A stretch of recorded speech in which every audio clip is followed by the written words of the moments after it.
and gentlemen. Media Inside. La chronique hebdo, média et digital de Croner Radio. Terence Derieux. Chaque fin de mois, Media Inside choisit pour vous les 5 infos médias ou digital un peu hors cadre du moment, à retenir ou à connaître absolument, le tout genre format SMS. Moins de films produits par Canal+, le marché a enfin compris.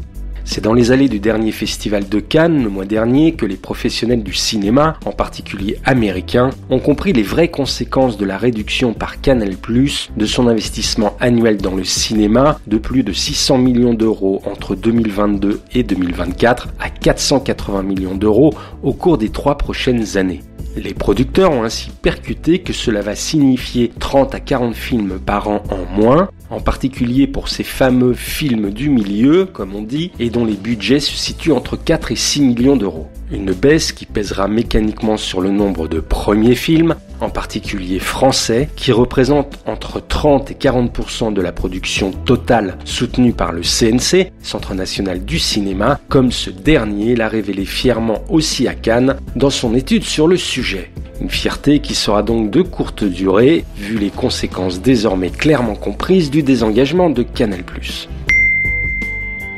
La pub télé bientôt manipulée par l'intelligence artificielle.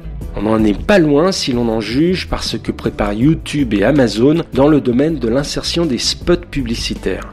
YouTube qui a ainsi récemment annoncé sa nouvelle technologie PickPoints, fondée sur l'intelligence artificielle Gemini de Google et qui permettra d'identifier les moments les plus significatifs, ou pics, pour insérer dans les contenus les spots publicitaires exactement au moment où l'attention du public est la plus forte et l'engagement du spectateur le plus élevé. Quant à Amazon, c'est Variety qui nous révèle qu'il testerait un nouveau système aussi à base d'intelligence artificielle, capable de faire correspondre une publicité à l'humeur de l'émission dans laquelle elle est diffusée. Par exemple, lors d'une scène triste, une publicité pourrait montrer des mouchoirs en papier, ou promouvoir des voitures lors d'une scène de course-poursuite. Bon, si on est sûr d'avoir une pub pour un préservatif après une scène d'amour plutôt qu'une pub pour un site porno, alors tout ira bien. Lire son journal et payer au temps passé. Dernière innovation d'un secteur de la presse condamné à réinventer en permanence son modèle économique pour sortir de la spirale infernale du digital qui le ronge, c'est le Flex Payment qui sera proposé par le Washington Post à ses lecteurs dans les prochaines semaines. De quoi s'agit-il ? D'un abonnement flexible et à un tarif supposé indolore, dans le jargon frictionless, permettant d'accéder non pas à un article à la carte, mais à tous les contenus pendant une durée limitée à 1 semaine. Pour 4 à 10 $, en fonction du support, appareil ou navigateur sur lequel on lit. Objectif, cibler le public inexploité à ce jour qui ne s'abonne que lors des périodes d'actualité majeures, du type tournois sportifs ou campagnes électorales. Bref, après l'abonnement à la carte, voici venir l'abonnement au temps passé. Retour vers le futur en mode blockchain. Vous vous souvenez tous de la DeLorean DMC-12, la voiture à voyager dans le temps au design incroyable du film Retour vers le futur.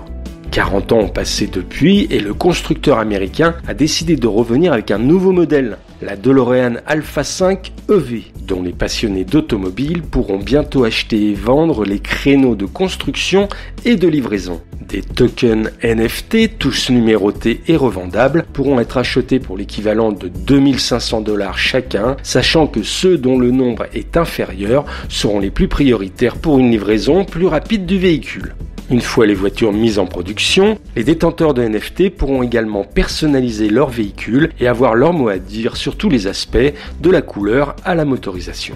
Donc avis à tous les fans de DeLorean et rendez-vous sur la blockchain via marketplace.delorean.com. Non, en fait, l'audience télé ne baisse pas. C'est la conclusion qui ressort des résultats d'une étude du cabinet eMarketer qui montre que sur les 15 dernières années, le temps passé à regarder quotidiennement la télévision ne baisse pas mais augmente même de 3 minutes.